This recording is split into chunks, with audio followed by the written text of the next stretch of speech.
Hey guys, so I'm gonna show you how to change your shift knob on a BMW. So I just got the package. Here's my shift knob.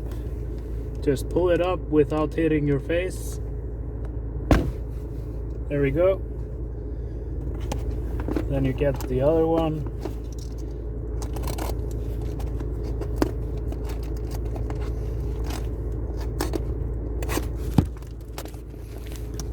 Good pussy.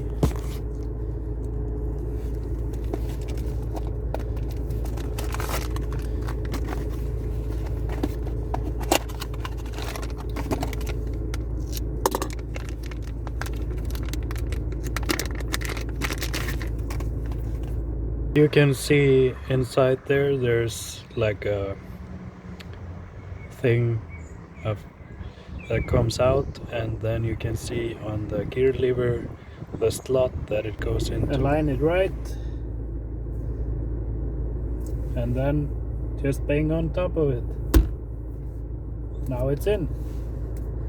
Perfect. And we take the protective film off.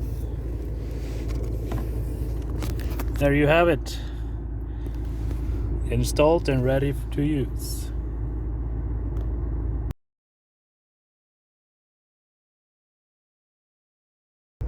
Thanks for watching, and see you in the next video.